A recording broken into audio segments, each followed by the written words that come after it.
Welcome to Embracing the Bold Radio Hour, where we explore the vibrant arts, entertainment, and design scene right here at Valencia College.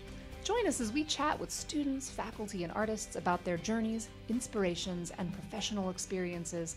Each episode unveils the creative pulse of our campus, offering insights into the world of artistry and education. Let's delve into the heart of creativity together right here on Embracing the Bold. We're so glad you joined us today, and I'm your host, Rebecca Lane.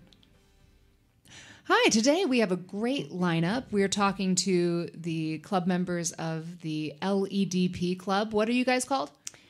LEDP, that is Live Entertainment Design and Production. Excellent. And so we're going to talk to them, and we're going to talk about how they got here, what that club is, how to participate, and a really cool project that they're doing this semester. Before we get into that, I want to remind you that we have an amazing arts season coming up. The next thing that is happening is we have a gallery show opening on Thursday, September 19th at 6 p.m. Remember, every time our gallery shows open, that is paired with a reception and very frequently an artist talk. So we would love to see you on East Campus for some amazing art, amazing conversation, and some really fabulous free food. So that's coming up on September 19th. After September 19th, we have a Return to the Forbidden Planet. That will be a musical in the East Campus Performing Arts Center. The Return to the Forbidden Planet is considered Shakespeare's lost musical. It is blasphemously plagiarized from Shakespearean text. In addition, it is a parody of the play The Tempest. It's a parody of the B-movie Forbidden Planet. And it's its own parody of rock concerts throughout the ages. So come see this jukebox musical.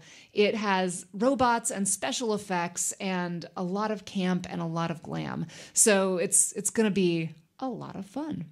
And after that, we are moving into our music season, and that will include our jazz band that opens October 31st for a Halloween concert and a number of other events that I would love for you to come out and see. But let's get to our interview for today. Today I have 4 people in our radio station. Can you guys introduce yourselves? Hi, my name is Mars Stiles, and I am the Vice President of the LEDP Club. I'm John Winteroth, and I am the President of the LEDP Club. I am Marco Ross, and I am the Secretary of the LEDP Club. I'm Alma Guzman, and I'm the former President of the LEDP Club. Well, welcome here. And so when you guys are saying LEDP Club, what does that mean? What is LEDP, and what does a club of LEDP do? Yeah, so LEDP Club, like Mars said, stands for Live Entertainment Design and Production. So mainly we work in conjunction with the LEDP department to bring it not only just to the department itself, but also everybody all around. We take people that are majoring in accounting, business, fine arts, anything, can all join in and show their creativeness through set designs, through lighting designs, anything that we have that's coming from a project outside of the LEDP department. So I think of it as an extension of the LEDP program that we have here at Valencia. You get an AS degree in those skills. But if you're a student that cannot dedicate time to that program, or simply just wants to venture into the skills and projects that this club has to offer, that it's here for them. So it's just mostly for fun. It's to get people those skills that they are looking for, and give them that opportunity. So that's awesome. So let's back this up a little bit, because everybody doesn't know what live event design and production actually means. So if you are majoring in LEDP, what do you do? Go ahead. Yeah, so I've got a bunch of people shaking their heads, but I do know you guys are majoring in this, right? Mm-hmm. I hope Yes, you know what you're doing on a daily basis. We are either graduated from this major or are currently in this major. So basically, live entertainment design and production, that covers basically everything you see during an entertainment event. that is beyond the performance. So that is the lights on a stage. That is the sound coming from the speakers. That is the setup of the speakers. It's the costumes. It's the makeup. It's the setup of the stage. It's things moving around on stage. So it covers all of the skills you could need going into that industry. So all of the skills you could need going into the behind the scenes production of an event. So a lot of times people think of this as like theater tech. So what's the difference between live event design and production and what we would traditionally think of as theater tech? Yeah, I think it's mainly not that we just deal with theater tech, because we do a lot of that, but we also go out and venture into theme park entertainments, film, things like that. So not only what you see on stage when you're looking at a theatrical show, but also what you see when you walk through a theme park, or when you go over to an interactive exhibit, like Van Gogh experience that happened a couple of years ago, with projection mapping. Those are things that we try to bring along to students to teach in conjunction with theater tech. That's great. So when you're taking classes, what kinds of classes are you guys taking as part of LEDP? A lot of them are design classes. So you get to do set design, lighting design, and you get to do audio work as well. You get to learn how to work an audio board and how to record stuff using Audacity. We also do creative design. So you venture into costuming for theater or set building or script analysis. There's also different specializations within the LEDP program, and like Alma mentioned, there's the design specialization. So that goes into everything you would design within a production, like costumes or lights or sound. We also have the live show specialization, so that takes you into everything you need to know going into putting on a live show. So mostly a focus on audio, lighting, maybe stage management, or AV, so projection and stuff the like. And yeah, speaking of AV, there is also the audio-visual specialization, so it dives more into video and audio, so projections, monitors, screens, speakers. So really there is all sectors of the entertainment industry you can specialize in this program. All right. So there's all sectors of the entertainment industry. You guys are taking classes in set design and costume design and makeup design and lighting design. And it sounds like you're also building. Do you get to do a lot of hands-on building with tools as well? Yes, that is part of our TTP, or technical theater production class. That's one of the first things that you take inside the program, where you learn to build and you actually have hands-on experience with a lot of the shows and events that we have for students. It is incredibly hands-on, very hands-on. In fact, there's a lot of classes that are entirely hands-on, and there's only a few I can mention that are more lecture-based, but that's more of your intro programs. That's great. So what are your favorite classes so far? Well, and first of all, what are your favorite classes so far? I think for me right now, I'm doing lighting design, and that's my specialty, is lighting design. So it's kind of learning more than what I already do outside of the school, and kind of honing in on my skill set, at least for me. I think my favorite current class right now is creative design, just because you get to really appreciate the little things in life, and you kind of get to see the fine lines of literally everything in nature, and you can kind of incorporate that into any form of design. So creative design is more of the broad look at the concept of design? Yeah, that's looking at it from nature's perspective, but getting inspirations from everything you see. With creative design, we take it into costuming, makeup, set design, everything, and kind of take what you see every single day and turn it into a vision that you would have for a show or a performance of any type of kind. That sounds exciting. Yeah. I love that. I love how it's really just taking that idea of how are you an artist? like how to be an artist and putting that into a class. Exactly. Correct. Yes. And everybody has different walks of life of where they think art is and where they find their artistry. So it's really cool to get everybody together and kind of create the same show, but in different ways. Oh, that's great. Well, and I love this. You talked about different walks of life. I know that we're going to talk about a little more about LEDP, but before we get into that, I really want to know, like, how did you find your interest in live event design and production? How did you find your way to Valencia College? And then how did you find your way into this club? So that's three. How did you, Yes. with the broad question of how did you get here? Yeah, so I was entirely a fine arts person all throughout middle school, high school, and even the start of my college career. So by fine arts, do you mean like drawing and painting and stuff like Yes, that? exactly. Okay. So I thought I was going to be an illustrator when I got into my career. I took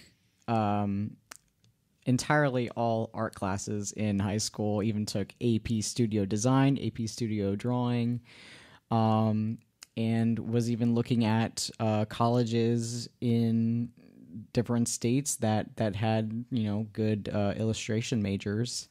Which brings me to my next topic, which is how I ended up at Valencia. Well, first I'll start with how I ended up in entertainment. So in high school, I was also naturally involved with the theater program there. But I started out by asking our tech director, is there anything I can paint? Because I can paint. And from there, I was, I guess, quite good at it, and quickly rose in the specialty of the theater we were doing there, and ended up as the assistant student technical director in my high school, which was unfortunately during COVID year, so did not do much with that. But when I got to college, I think there was still a little bit of uncertainty of approaching the entertainment industry as a job, because I was a little put off with it's an associates of science, so there's kind of like this stigma of it's not as transferable, you can't take it off to another college and continue education. But I kind of broke that maybe about 2 semesters in and switched from a AA in fine arts to the AS, because I was thinking this is what I want to do, because there's so many more opportunities to me as an artist to kind of explore, because I was noticing I felt limited as just drawing or painting. I felt like I needed to do more with what I could do and kind of put that out to the world. So.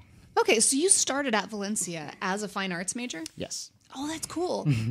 And so you were taking like what? Design 1, painting 1? Exactly, yeah. So drawing 1 and then design 1.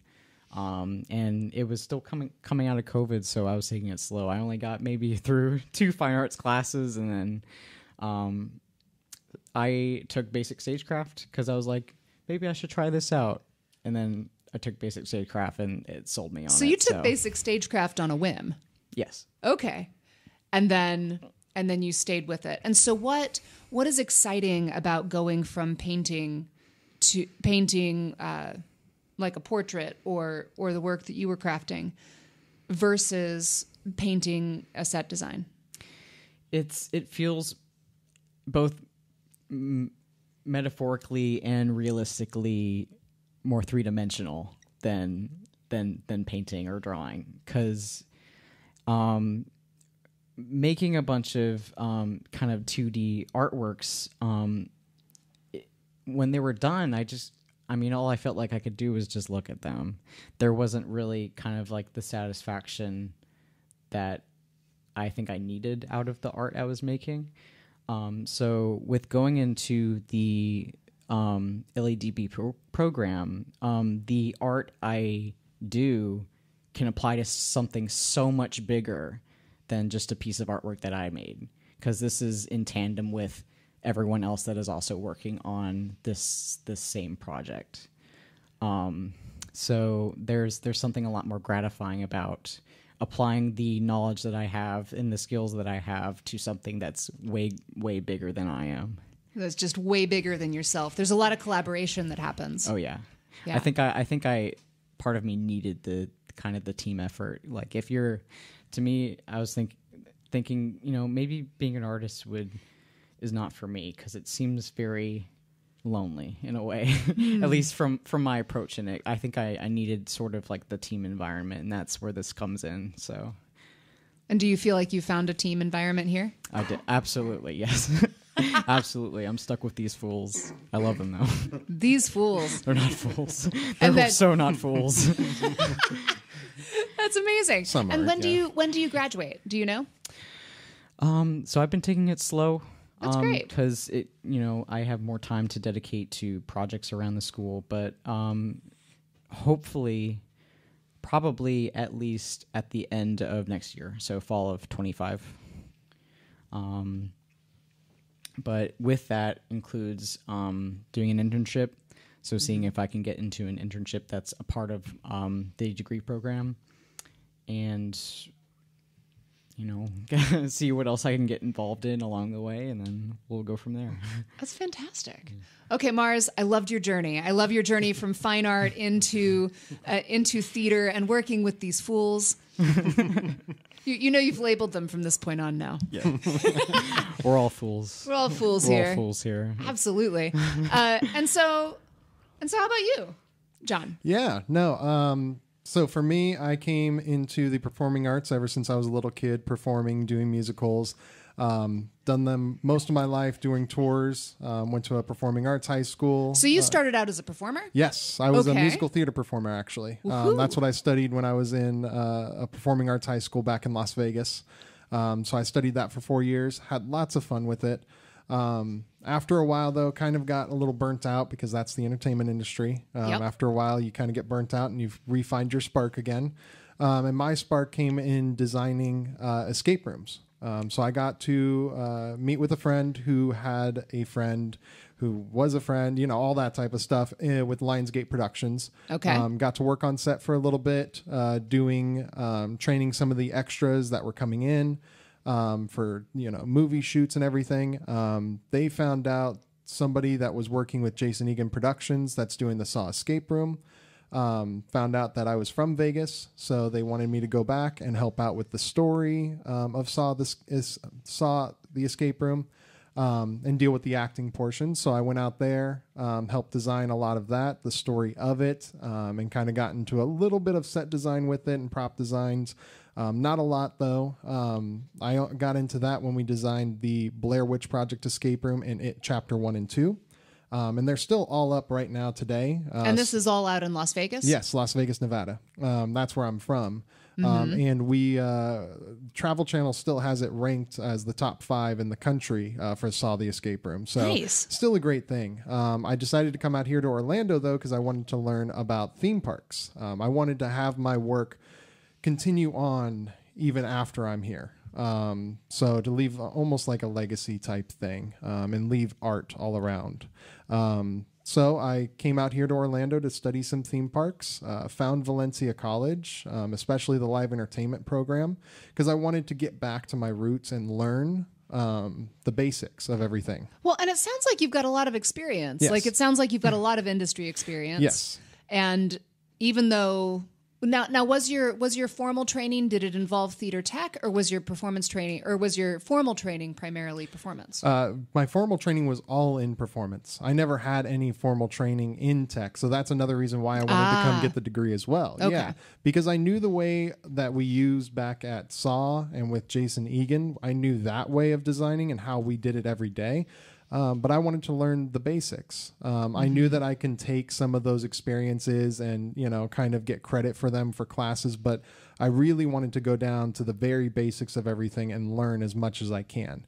And that kind of helped to now being able to design some of the other productions that we have and help work with some of our lovely fools around here, and be able to do that. And I got to meet with Sonia Pasquale, who's our advisor for this program. And she told me about the LEDP club, and I was very interested, and she needed a vice president. So last year I was vice president. Decided to take charge and see how that went. And it was a lot of fun. Alma was our president, so I got to work with her quite a bit.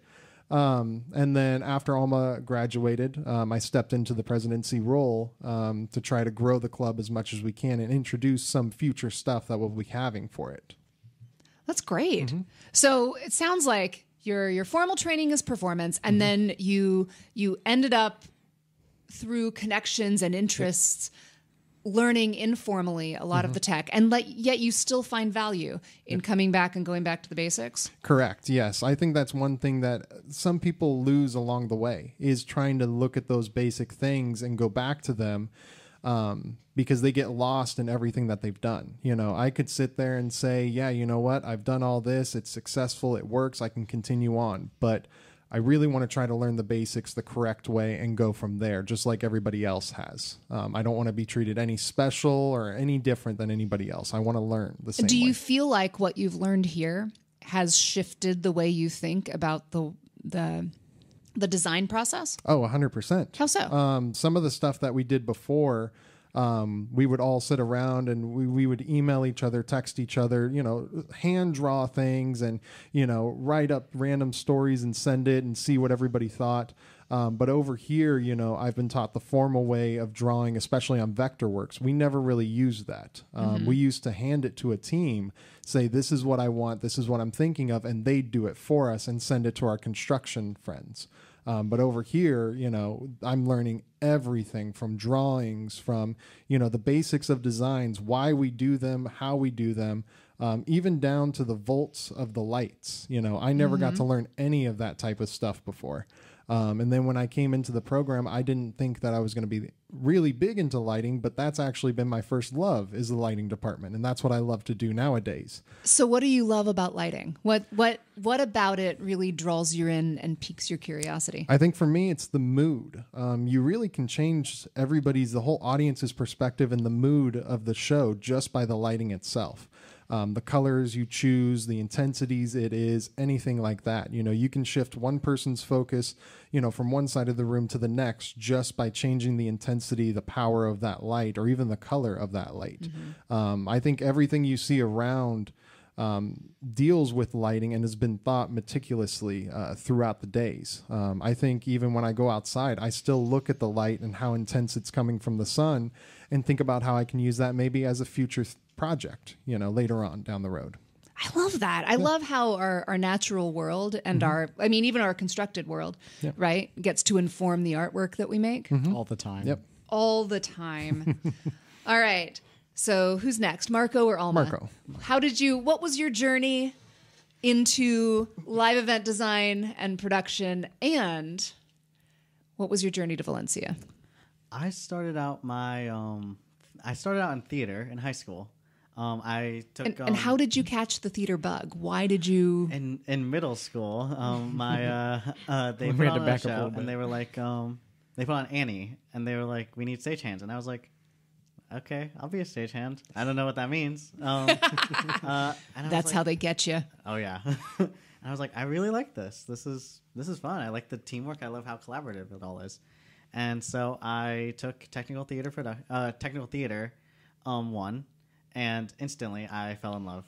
And I took it all 4 years. I grew to love set designing in those 4 years, and I was very lucky to be able to set design 6 shows in my high school career.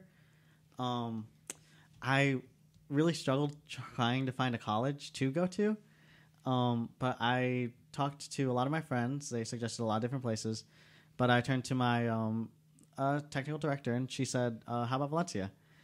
And I was like, I didn't even know Valencia was a place. So A magical place. So I looked more into the program, and I didn't know live entertainment design and production was a thing. So I joined the theater degree, which seems to be mostly acting. It is. And I was like, I don't think I'm in the right degree. Although I love acting also. I found out live entertainment design production, and I joined the class with basic stagecraft, and I was like, oh yeah, I like this. I like this a lot. And took TTP, technical theater production. And I loved how collaborative, how much of a team effort it all is. And that's kind of how I ended up here. John asked me if I wanted to be the secretary, and I was like, yes. Very well thought out process for myself, you know? Hey, you interested? Yeah. So is set design your niche, or have you discovered like painting or makeup or costumes? Like, what is your niche within? I found or stage management? I found stage management to kind of come back into my life a little more. Okay. What do you love about it? I love the organization of it all. I love just being on top of things. Just having a place for everything. Like being the person who knows what's really going on. And the commutative. Gotta love paperwork. Oh, yeah. And just the... you're almost the voice between the actor side of it with the actors and the director and the technical side of it. Yeah. So I really love because you have to be so organized in order to do that. Oh, a good stage manager really is the linchpin for a show. Absolutely. Nice. And I love the way you guys can't see this because it's radio, but Marco's eyes really lit up when he was talking about the organization and stage managing and being the person who really knows what's really going on. And it was really lovely to see. So I just wanted to note that happened. Well, I'm glad you're here. And Alma, what was your journey? So, my journey started in high school. I was a very introverted kid, and I was trying out new things. High school was like me joining everything. I joined the theater program, and we didn't have a lot in our budget, so we created everything. So I got to do carpentry, and I really, really liked it. We got to paint a lot. We got to use foam, make props. And I really enjoyed it. And I tried acting. Not my thing. As an introvert, that was the worst decision I ever made. So I really liked the creating aspect of the whole production side. And I was trying to go into that. But I didn't know how. So at first I thought, okay, let me go into architecture. So I went to UCF as an architectural student. And then I changed my major halfway through, because I realized that's not theater or tech. So I changed it to the themed entertainment theater side, but I didn't have the portfolio to get into the program, and I couldn't grow a portfolio without being in the program. And I was talking to my best friend, and she was also a film student at UCF who wasn't enjoying the program very much. And I was convincing her to join me at Full Sail, though it's very, very expensive. But then she convinced me otherwise because she found Valencia, and she found that they had a live entertainment program with carpentry and a whole bunch of design stuff. And they also had a film program. So me and her joined, and she really loved the film program, and I really loved LEDP with all the design aspects and learning how to properly construct flats. You loved learning how to properly construct flats? Oh, yeah, because our high school theater was not very budget, as I said. So we just made makeshift everything. We didn't have a lot of budget for lumber. So we used a lot of foam and a lot of cardboard. That makes a lot of sense. Yeah. But you prefer making flats with wood? Oh, yeah. It lasts a lot better, in my opinion. The cardboard didn't really last that long. Yeah, Sonia found me in one of her classes, and she was convinced as an introvert, I would be a really good president for the club. Clearly, yes. So I took initiative and tried to gather as many people as possible. And it worked. That's amazing. So you went from architecture into what turned into scenic design. So what is your favorite? So we've got a lighting niche. We have a stage management niche. We have a painting niche. Mars is not quite painting. It's kind of complicated on my end. I just anything art.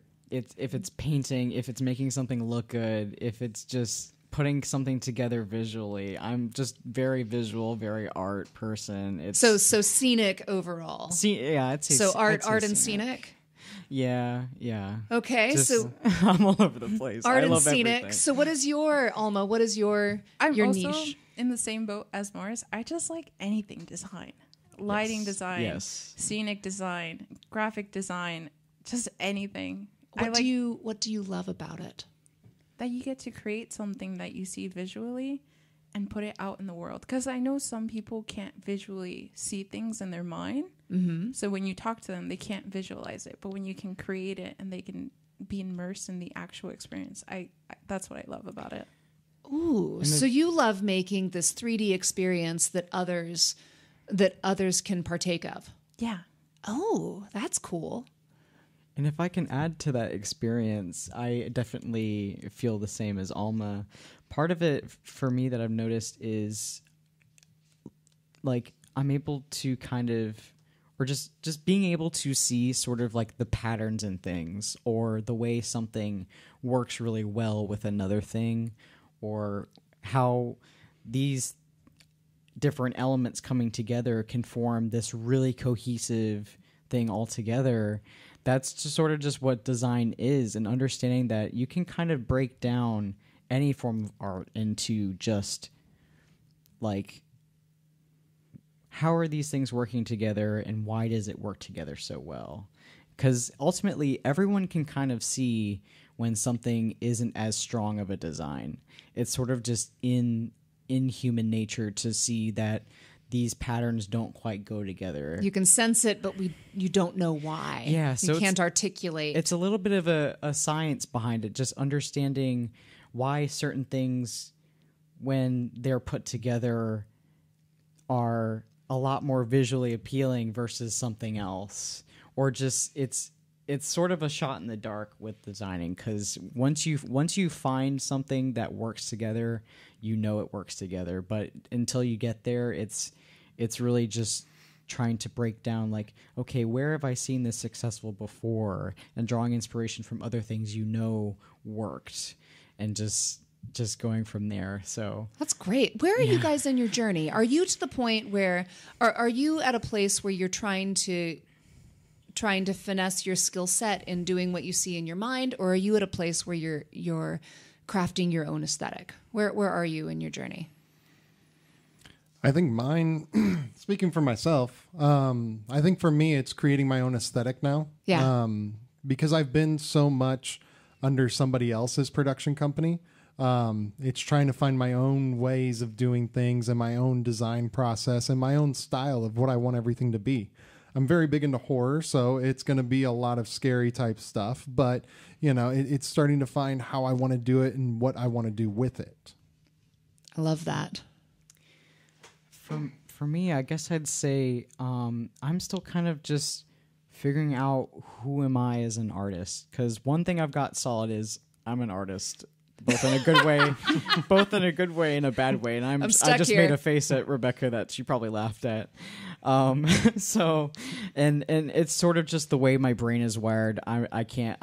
That's just something I can't shake. I know I'm built that way. Well, and you know what I love about that comment? So, and just a little of my story is that I have an MFA in or a BFA in acting. Mm-hmm. And then I got a communication degree in there somewhere. And during that time, I was working for a lot of companies that were creating original work.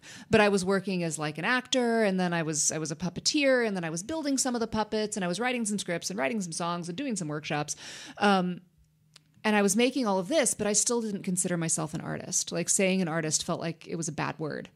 And so I taught for a while, and then I went back to school, and my MFA is in Baltimore. And I got this Master of Fine Arts in Contemporary Theater, which was essentially focusing on avant-garde 20th century work that was predominantly abstract and collaboratively written. Maybe narrative, maybe not narrative, movement-based, probably make a thing, make a thing, make a thing, make a thing. And it took me until my second year of grad school to say the words, I am an artist. And when I said it, like, it felt like I was saying a bad word. And that's, I mean, at this point, I'm what, like mid-30s. And in my second MFA program, where you look at it and you go, that's an art degree, kid. And so I kind of loved the face that Mars made, but I also love that you were in a place where you can say it and be proud of it. Yeah. I mean, and really it's like wherever we are in our journey, right? Because some people have never had that. Like some people have always been like, I'm an artist and I love it. And so I guess I am laughing because I recognize some of the feelings. Yeah. And it makes me feel warm and fuzzy that you can say I'm an artist. You know what I mean? What's funny about that is I didn't feel like I could call myself an artist until I switched over to sort of this like more entertainment focused type of art. Yeah. So as a a high schooler doing just drawings for class or just trying to do drawings for myself, I didn't feel like I was an artist because I didn't feel like I was making design choices that really reflected me as a person. But now that I realize art is anything, it's absolutely anything. It's makeup, it's costumes, it's lighting design, it's set design. That's what makes me feel like an artist. It's being able to use any sort of medium that I could ever possibly think of, and just that's the art that I love that. makes me feel like an artist, is something to be beheld by many. So it's sort of just an act of self-expression. And just feeling confident in that. So I love that, Mars. Yeah. That's just been a recent journey of mine over the last year or so, is a little bit of self-reflection, a little bit of like, this is who I am. Like coming into I am an artist, and you feel like yeah. you've got enough of a grasp on the craft to be able to self-express. It's more just like self-actualization. So I love that. Yeah. So what about you guys? Yeah. Alma, Marco, where are you in your you guys journey? talk. Are you do you feel like you are learning the tools, or do you feel like you are developing your own aesthetic, your own style? Where are you? I definitely feel like I'm still learning the tools. I feel like I'm not as much as somebody who wants to design the art. I more want to make it happen.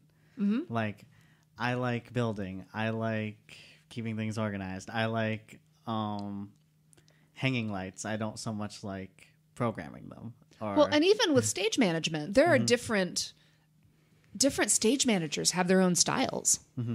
Yeah. So you like making it happen. Yes.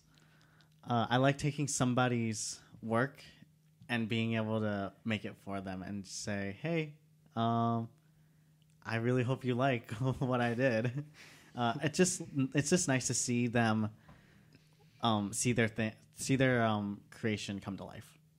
And I really like that. I love that. And what about you? Where are you in your journey, Alma? Not quite sure, honestly, because I'm still looking for my own aesthetic while I'm still trying to learn and grow, because there's so much to do. And I also feel like I'm an artist, but I feel more like a creator, because there's so much to create in this world where it comes to like visually with the lights. There's so many different things that you can do with lights. You can make a very blank scene look sad with blue lighting, or look angry with red lighting. So I like thinking that I'm a creator with graphic design, scenic design, just all the design that's out there. And I'm still looking what else I can do. That's wonderful. I'm so excited. I'm so excited to see where you land in your journeys. And I love that we can, like, I love every part of it, right? like the part of learning the tools is just as exciting as the part where you get to go, ooh, Absolutely. what's my aesthetic? It's all cool. Okay, so we are here to talk about LEDP. We talked about you guys, and I love learning your personal journeys. And one of the reasons I like learning your personal journeys is because if I want to be a part of this club, right, I want to know who are the humans I'm going to be spending time with and interacting with.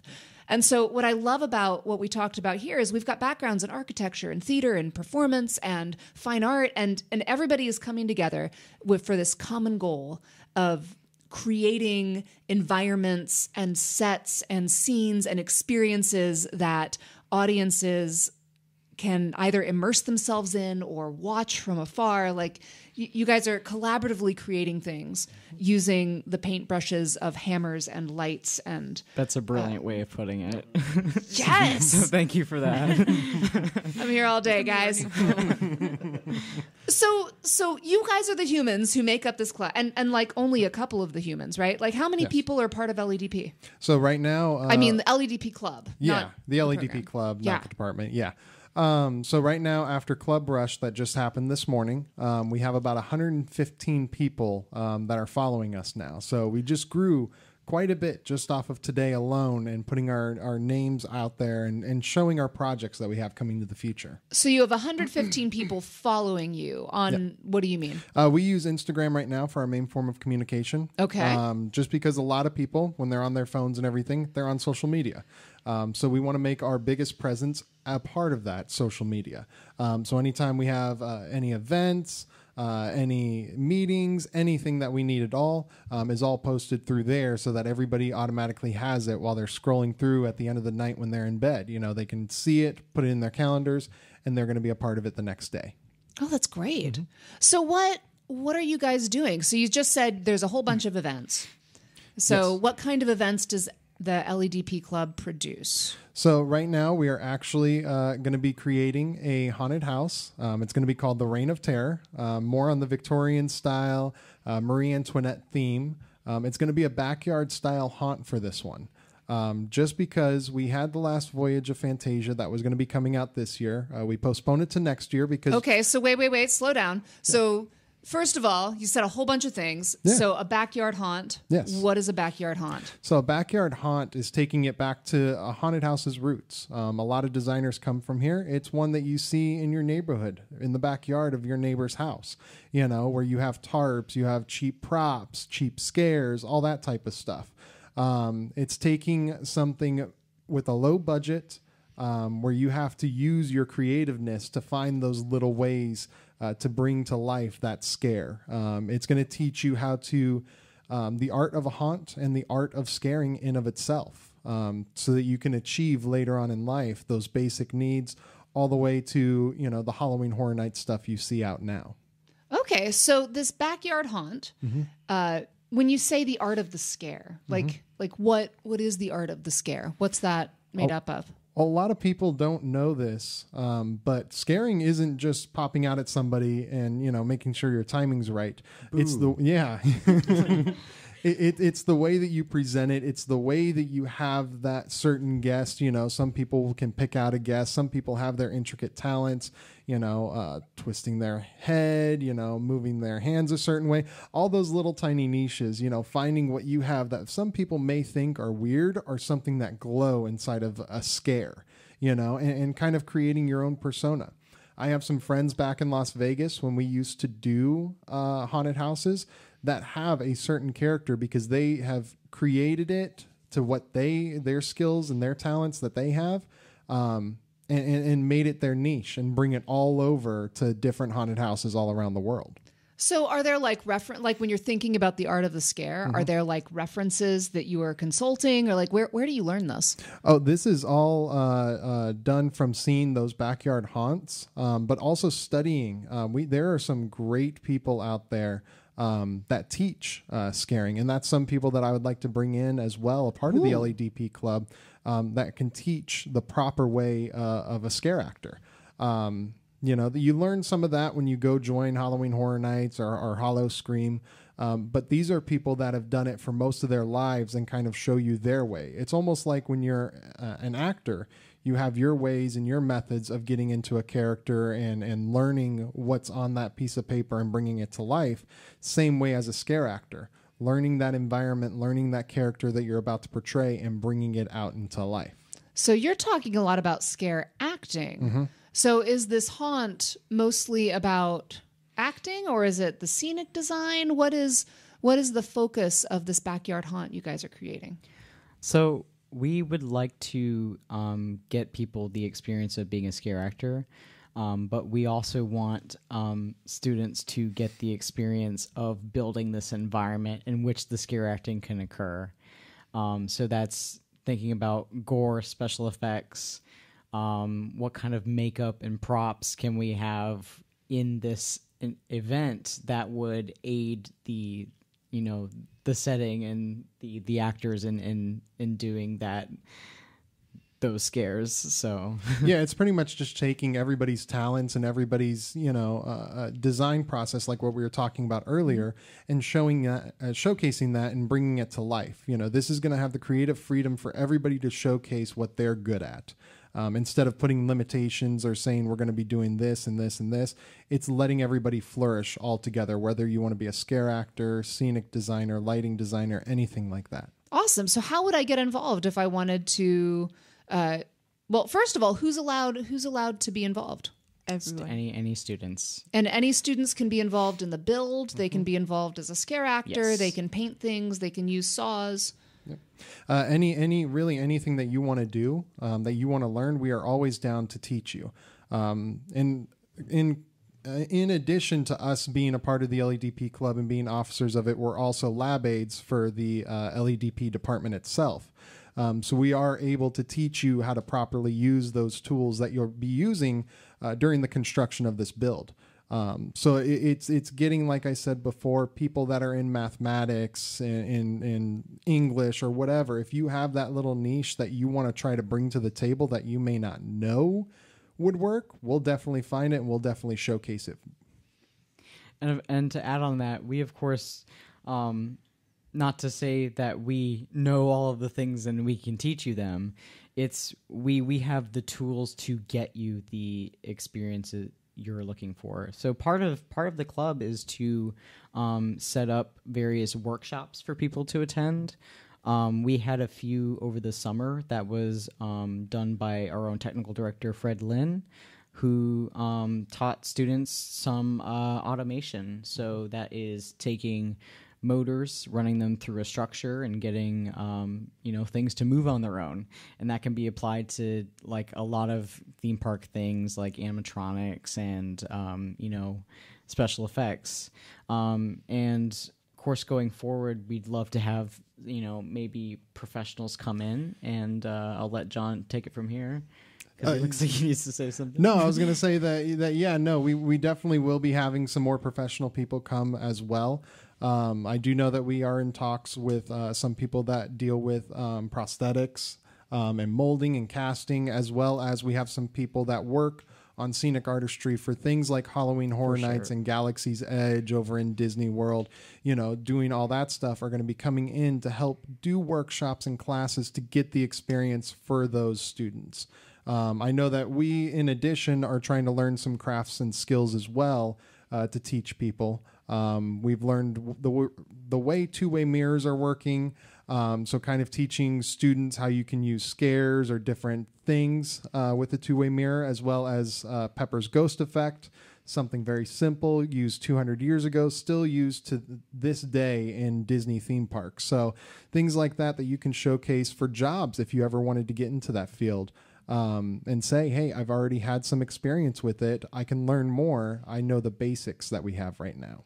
That's great. So LEDP's the LED club process, or the LED club events, include this backyard haunt, and as well as sounds like you guys are hosting a number of skill building workshops. Yes. That include skills that you might learn if you were to take a class within the program, right? Correct. Yes. And it's skills that you'll be able to take later on in life with yourself. Awesome. Yeah. But it sounds like you're also able to bring in some outside experts. Correct. To kind of supplement what you're getting within the program. Yep. Yeah. That's really Just cool. Utilizing connections that we have, and trying to grow connections so we can then transfer those connections over to people that join the club. Absolutely. And then potentially jobs, right? Yes. Absolutely. Yeah. I love that. That's what we're here for. And so what is the title of this backyard haunt? Reign of Terror. All right. So what's the story? So, this was sort of a shot in the dark kind of suggestion for a theme for this backyard haunt.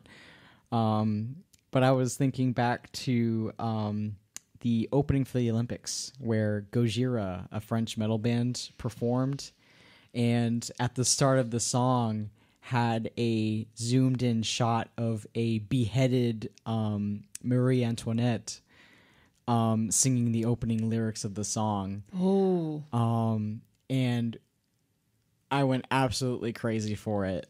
So while we were kind of shooting ideas out for this haunt, I thought, what if we did the French Revolution?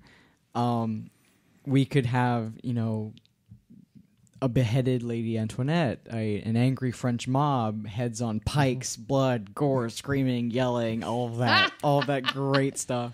Yeah, and then we took that and made it into a theme of a Marie Antoinette Victorian style, type of haunt, to where you're going to be seeing the last days of Marie Antoinette leading up to the execution of her. And that's going to be kind of the big finale, is that execution guillotine style towards the end. So you'll see a lot of fun stuff, heads on spikes, guillotines, all that type of stuff. So is this like a walkthrough? Is this Yeah. everything is happening in one space? What is... Yeah, so it's all going to be happening inside the Black Box, Okay. October 30th and 31st.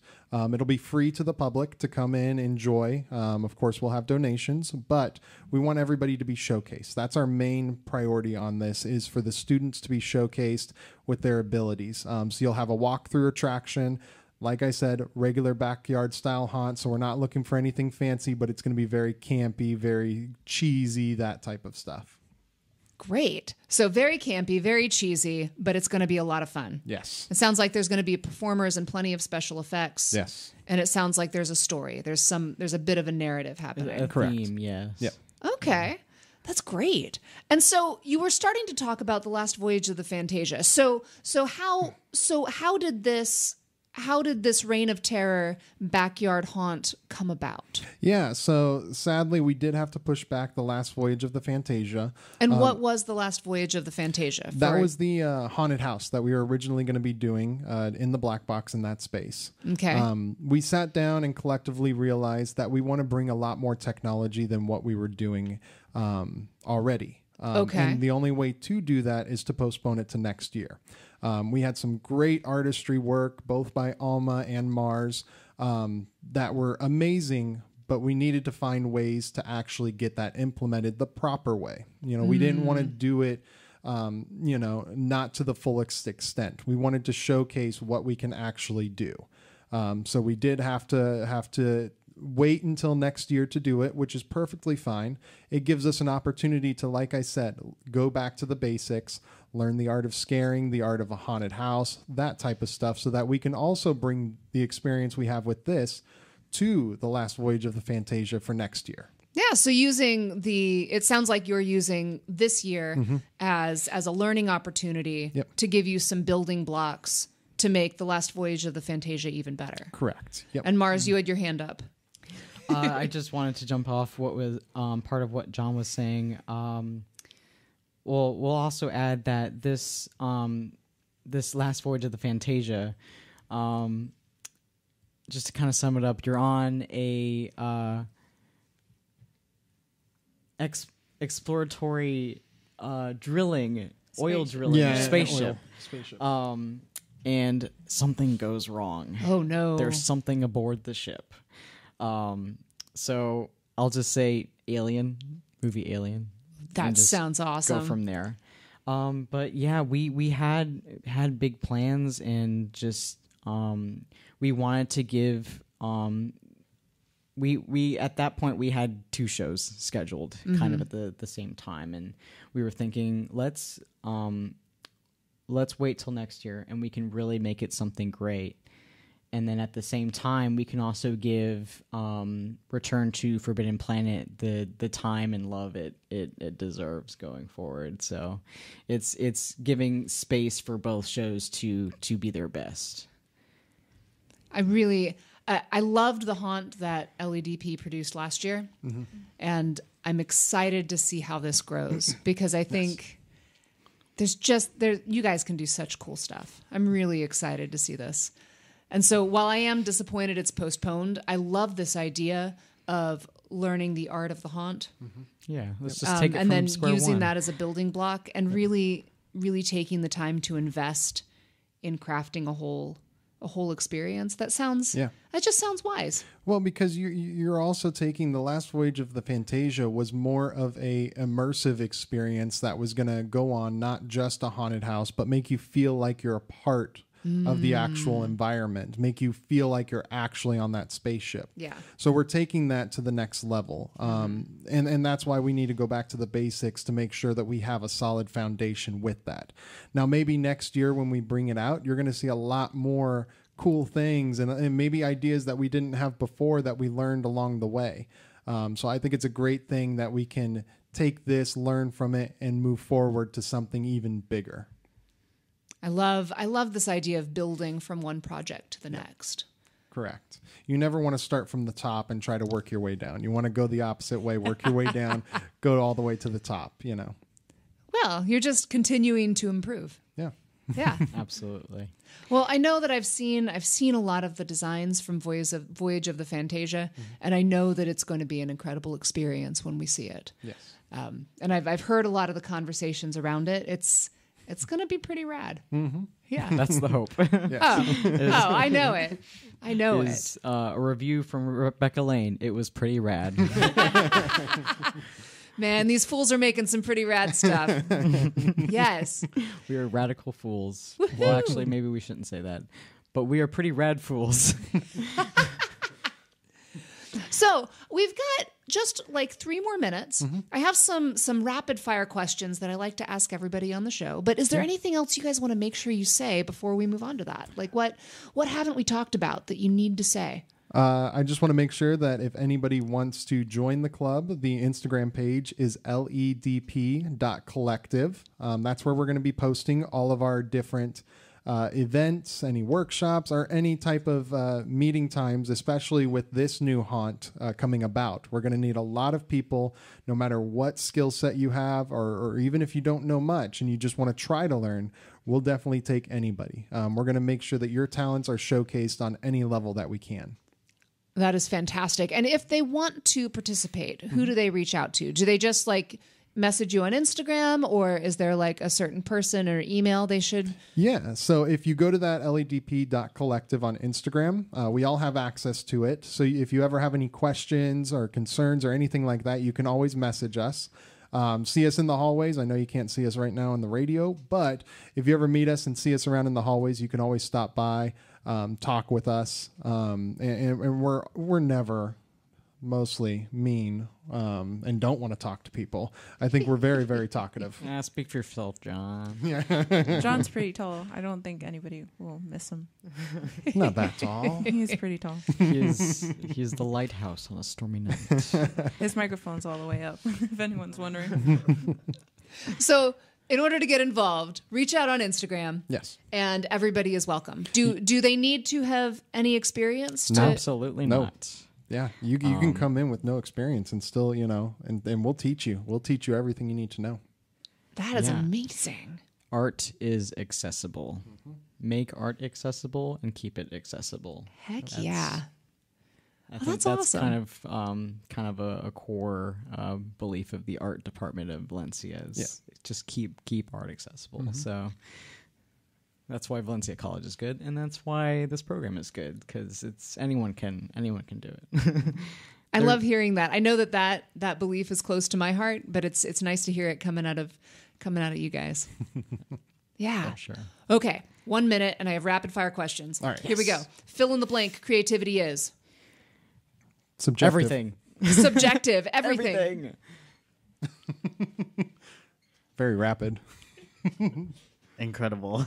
Incredible. Great. Okay, moving on. What motivates you the most? Passion. People. Experiences. Creativity. Creativity. I love it. And in 1 to 3 sentences, we don't have time for everybody to do this, so it's whoever answers. In 1 to 3 sentences, describe your favorite creative project. Eurydice by Sarah Rude. I believe that's what her name And this was. is a show that you worked on? Yes, back at Las Vegas Academy of Performing Arts. What'd you do? I was an actor. We had a pool, 2-story set, a pool on the inside. It was one of the most fun shows that I've ever performed in. Nice. Okay. What is the best or worst advice you have ever received regarding your creative field? Worst advice: just give up when you fail. Oh, That's that was something advice? you received? Yeah, I've heard that one too. Stick to one thing and keep doing it. Yeah, I would say what Alma said. I've gotten told that before too. Ooh, just give up when you fail and stick to one thing and keep doing it. Yep. All right. And that was bad advice or good advice? That was bad advice. Bad advice. Bad advice. I love it. Stick to one thing. Don't know. Okay. Yeah, go for it. What is one warning sign you watch for when considering taking on a project? Are we being honest with ourselves? Ooh, I love that. And I have time for one more question. In one sentence, what does being an artist mean to you? Creating memories that'll last a lifetime. Just being a human. That's it. Just show yourself how you're a human and why that makes you feel special. Creating a dream world for people to experience. Creating a safe space with the people you love working with. I love it. Guys, thank you so much for joining us on Embracing the Bold. And I look forward to seeing you next time. Yes, Thank you. Thank you.